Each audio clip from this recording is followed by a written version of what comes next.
जय हिंद दोस्तों, कैसे हैं आप लोग। तो आज हम बात करने वाले हैं साल 2023 में रिलीज हुई एक supernatural horror film evil dead rise के बारे में। दोस्तों, इस फिल्म की कहानी बहुत अच्छी है जो कि आपको बेहद पसंद आएगी और ये इविल डेड सीरीज की 5th इंस्टॉलेशन फिल्म है। फिल्म की स्टार्टिंग में हम 3 दोस्तों को देखते हैं जिनके नाम होते हैं टेरेसा, केलब और जेसिका, और ये तीनों वेकेशन मनाने के लिए एक लेक साइड कैबिन में गए होते हैं। केलब और टेरेसा लेक के पास होते हैं लेकिन जेसिका अंदर सो रही होती है। तो केलब टेरेसा से कहता है कि वो जेसिका को बुला के लेकर आए। जब टेरेसा अंदर जाती है तो वो देखती है कि जेसिका अपने बेड पे सो रही है, इसीलिए वो उसे डिस्टर्ब नहीं करती और साइड में बैठ के बुक्स पढ़ने लगती है। लेकिन तभी जेसिका अचानक उठ जाती है और टेरेसा ये देखकर उसके पास जाती है, लेकिन वो उस पर अटैक कर देती है मानो कि वो किसी डीमन एंटिटी से पोसेस्ड हो। जेसिका उसके बाल पकड़ती है और उसका स्कैल्प उखाड़ देती है। टेरेसा अपनी जान बचाती है और तुरंत वहां से भाग के केलब के पास जाती है और इससे पहले वो उसको कुछ बता पाती जेसिका भी वहां पर आ जाती है। वो ड्रोन पकड़ के अपने मुंह पे मारती है जिससे उसका खून निकलने लगता है और उसके बाद वो पानी में कूद जाती है। केलब को कुछ नहीं पता होता कि वो पोसेस्ड है, इसीलिए वो पानी में कूद जाता है उसकी जान बचाने के लिए। लेकिन तभी वो पानी में उस पर अटैक कर देती है और उसका सर काट के वो बाहर फेंकती है और टेरेसा ये देखकर बहुत ज्यादा हैरान हो जाती है। उसके बाद जेसिका पानी से बाहर आती है और वहीं पे लेविटेट करने लगती है और उसके पीछे हम मूवी के टाइटल को लिखा हुआ देख पाते हैं। फिर हमें एक दिन पहले की कहानी दिखाई जाती है और बताया जाता है कि आखिर ये सब कहाँ से शुरू हुआ था। हम बेथ नाम की एक औरत को देखते हैं जो कि म्यूजिक इंडस्ट्री में काम करती थी और वो वॉशरूम में अपना प्रेगनेंसी टेस्ट करती है और उसे पता चलता है कि वो प्रेग्नेंट है। उसी रात वो अपनी बहन एली से मिलने के लिए जाती है उसके अपार्टमेंट में ताकि वो उसे इस बारे में बता सके। एली वहाँ पे अपने 3 बच्चों के साथ रहा करती थी जिनके नाम होते हैं डैनी, ब्रिजेट और केसी। एली का पति ने उसे छोड़ दिया था और वही अकेले बच्चे संभाल रही थी। वह तो अपनी बहन से कहती है कि उसे उससे कुछ अकेले में बात करनी है। तो एली अपने बच्चों को नीचे पिज्जा लाने के लिए भेजती है। जब वो दोनों बात कर रही होती है तो अचानक वहाँ पर एक अर्थक्वेक आता है जिससे उनकी पूरी बिल्डिंग हिल जाती है और उसमें दरार पड़ जाती है। इधर बच्चे जब पिज्जा लेकर आ रहे होते हैं तो वो दरार के अंदर देखते हैं जहाँ पे उन्हें एक गड्ढा नजर आता है। डैनी उस छेद के अंदर चला जाता है देखने के लिए कि आखिर वहाँ पर क्या है और तभी उसे वहाँ पर एक कमरा मिलता है जिसके अंदर कई सारी फाइल्स रखी हुई थी। तभी उसकी नजर एक संदूक पे पड़ती है जिसके ऊपर कई सारे क्रॉस लटके हुए थे मानो कि कोई इविल चीज उसके अंदर बंद करी गई हो।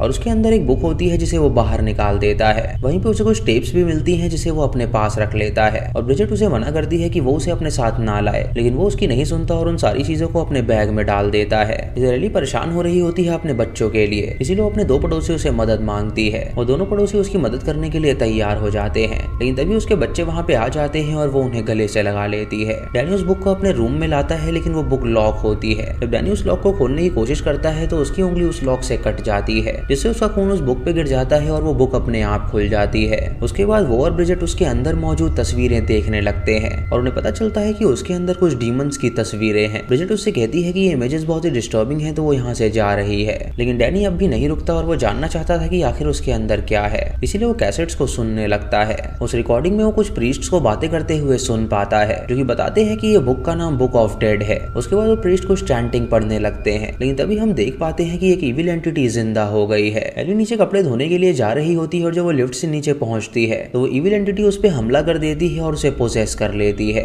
यानी दोस्तों, डैनी ने उस बुक को वहां बाहर लाया था जिसकी वजह से वो इविल एंटिटी आजाद हो गई थी और उसने उसकी माँ को पोसेस कर लिया था। कुछ देर बाद एली जब वापस घर में आती है तो वो बहुत ज्यादा अजीब सा बिहेव करने लगती है। बेथ और सभी बच्चे उसे देखकर उससे पूछते हैं कि आखिर वो कहाँ पर थी, तो वो उन्हें कोई भी जवाब नहीं देती और एक पैन स्टोव पे रखती है और अंडे के छिलके समेत उन्हें पकाने लगती है। तभी वो एक डिमोनिक स्माइल देती है और आगे बढ़ती है और उनके सामने वो ढेर सारी सफेद उल्टी करती है जिससे बेथ और बच्चों को लगता है कि शायद वो बीमार हो गई है, इसीलिए वो उसे उठा के हॉस्पिटल ले जाने के लिए बाहर निकलते हैं। लेकिन तभी वो देखते हैं कि लिफ्ट काम नहीं कर रही है और अर्थक्वेक आने के कारण सीढ़ियां भी टूट गई हैं जिससे वो अब नीचे नहीं जा सकते थे। उसके बाद बेथ उसके पड़ोसियों से मदद मांगती है तो वो दोनों मदद करने के लिए आते हैं और तभी उन्हें पता चलता है कि एली ने अपनी सांसें रोक दी हैं। ये देखकर वो उसकी लाश को बेड पे लेटा देते हैं और उसके बाद वो उसकी पीस के लिए वहां पर प्रार्थना करते हैं। वो दोनों पड़ोसी बेथ से कहते हैं कि वो चिंता ना करे, वो यहाँ से बाहर निकलने का रास्ता ढूंढ लेंगे और उसके बाद वो बाहर जाते हैं रास्ता ढूंढने के लिए। इधर बेथ अपनी बहन की लाश के सामने अकेली होती है। तभी अचानक एली उठ जाती है और उसे जिंदा देखकर वो हैरान हो जाती है। जब उसका शरीर छूती है तो वो तप रहा था, इसीलिए वो उसे तुरंत बाथटब में ले जाती है और लिटा देती है। लेकिन एली तुरंत बाथटब के ऊपर दीवार पे चलने लगती है। और देखकर सभी लोग हैरान हो जाते हैं और उन्हें पता चलता है कि उसके अंदर जरूर कोई ईविल एंटिटी है। उसके बाद वो एंटिटी जोर से चिल्लाती है जिससे उनके कान में दर्द होने लगता है और फिर वो एक कांच का टुकड़ा लेकर उन पे अटैक करने के लिए जाती है। वो सबसे पहले बेथ को पकड़ती है और उसके हाथ में वो कांच का टुकड़ा घुसा देती है, लेकिन जब वो बेथ को जान से मारने वाली होती है तो ब्रिजेट वहां पर आकर उस पर चिल्लाती है और उससे कहती है कि वो आंटी को कुछ ना करे। ये सुनकर एली ब्रिजेट पर हमला कर देती है और उसके गाल काट लेती है और उसके बाद अपनी जीभ उसके मुंह में घुसा देती है। वो उसे जान से मारने वाली होती है, लेकिन तभी डैनी वहां पर आकर उस पर अटैक कर देता है जिससे वो कमरे में भाग जाती है और ब्रिजेट की जान बच जाती है।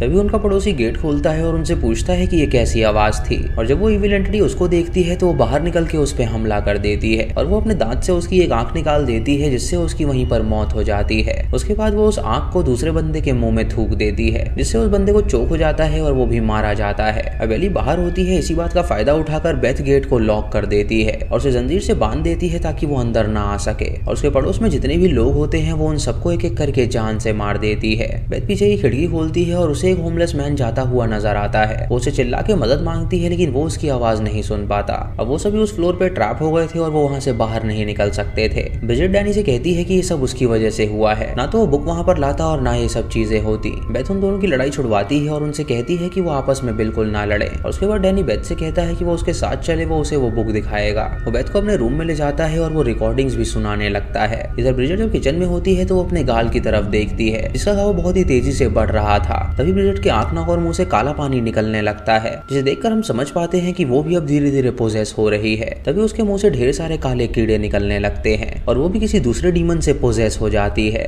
इधर इविल एंटिटी वो गाना गाने लगती है जो कि एली अपने बच्चों को सुनाया करती थी और उसे सुनकर केसी आकर्षित हो जाती है और वो दरवाजे तक पहुंच जाती है। उसके बाद एली उससे दरवाजा खोलने के लिए कहती है तो केसी उससे कहती है कि वो जानती है कि वो उसकी माँ नहीं है। तभी एली उससे कहती है कि उसके पिता उससे मिलने आए हैं। ये सुन के वो छोटी बच्ची उसकी बात को सच मानने लगती है और वो दरवाजे का लॉक खोल देती है, लेकिन जंजीर के कारण वो पूरा नहीं खोल पाता। इसीलिए वो एंटिटी अपना हाथ अंदर डालती है और केसी को पकड़ लेती है। तभी बेथ वहां पर आती है और केसी की जान बचाती है और उसके बाद वो दरवाजे को फिर से लॉक कर देती है। उसके बाद वो केसी और डैनी को एक रूम में जाने के लिए बोलती है और खुद जाती है किचन में ब्रिजेट को देखने के लिए और वो देखती है कि वो कांच खा रही है। ब्रिजेट बुरी तरह पोजेस्ड होती है और वो उस पर अटैक कर देती है, लेकिन तभी डैनी वहां पर आकर उसको पीटता है जिससे वो उसे छोड़ देती है। और उसके बाद वो डैनी को फॉलो करते हुए उसके रूम तक पहुंचती है, जहाँ पे जब वो केसी को देखती है तो वो उसे मारने के लिए जाती है, लेकिन केसी एक रॉड उसके आगे कर देती है जिससे वो रॉड उसके मुंह के आर पार हो जाती है। ब्रिजेट उस रॉड को अपने मुंह से बाहर निकालती है और तभी वो जमीन पे गिर जाती है और वो लोग रस्सियों से बांध के उसे रख देते हैं ताकि अगर वो जिंदा हो तो वो उन्हें परेशान ना कर सके। उसके बाद बेथ रिकॉर्डिंग सुनने के लिए रूम में जाती है और जब वो रिकॉर्डिंग सुन रही होती है तो डैनी यहाँ पे चाकू लिए पहरेदारी कर रहा होता है ताकि अगर ब्रिजेट को होश आए तो वो उसे चाकू से जान से मार सके। इधर एली जब बाहर होती है तो उसे ऊपर से बिल्ली की आवाज आती है और वो देखती है कि वो बिल्ली वेंटिलेशन में है, जिसकी मदद से वो उनके रूम में दाखिल हो सकती है।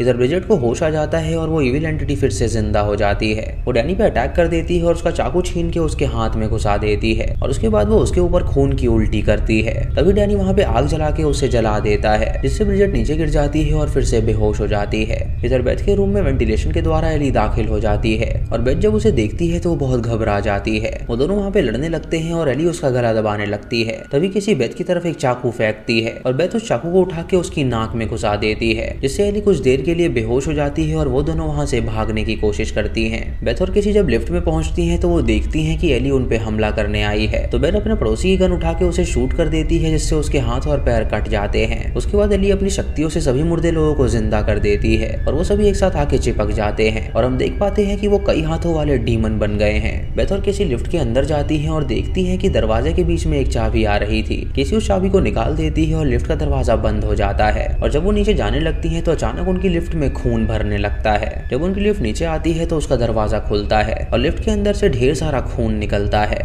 बेथ तुरंत केसी को उठाती है और उसे लेकर पार्किंग की ओर जाती है, लेकिन जब वो गाड़ी से वहाँ से निकलने वाली होती है तो देखती है कि मेन दरवाजा खुल ही नहीं रहा। तभी वो विशाल डीमन वहाँ पर आ जाता है और उन पे अटैक करने वाला होता है, लेकिन वो दीवार के पीछे उस डीमन से छुप जाती हैं। तभी अचानक उन्हें दरवाजा खुला हुआ नजर आता है और वो बंद हो रहा होता है, इसीलिए बेथ भाग के उस दरवाजे को पार कर लेती है और जब केसी उस दरवाजे को पार करने के लिए जाती है तो डीमन उसका पैर पकड़ लेता है और उसे अपने साथ एक ट्रक में ले जाता है। बेथ ये देख के तुरंत दरवाजे को तोड़ती है और अंदर आती है और वो उस डीमन को शूट करती है जिससे केसी की जान बच जाती है। उसके बाद वो केसी से श्रेडर मशीन ऑन करवाती है और साइड में पड़ा एक चेनसॉ उठाती है और उस डीमन को उससे काटने लगती है। उसे श्रेडर मशीन में धक्का दे देती है जिससे उसके बॉडी पार्ट श्रेड होने करने लगते हैं और अंत में एली का गर्दन बची हुई होती है जो कि अभी जिंदा होती है। वो डीमन अब भी मानता नहीं है और उसे बताने लगता है कि वो उसकी बहन है तो वो उसे ना मारे, लेकिन बेथ ये बात जानती थी कि उसकी बहन मर गई है और वो पूरी तरह डीमन है, इसीलिए वो उसे लात मारती है और उसकी कटी हुई गर्दन भी श्रेड हो जाती है। उसके बाद वो केसी को अपने साथ वहां से लेके बाहर निकल जाती है। फिर हमें अगली सुबह की कहानी दिखाई जाती है जहाँ हम जेसिका को देखते हैं जो कि उसी अपार्टमेंट बिल्डिंग में रहा करती थी। वो रात भर सो रही थी और उसे नहीं पता था कि आखिर वहां पर क्या हुआ था,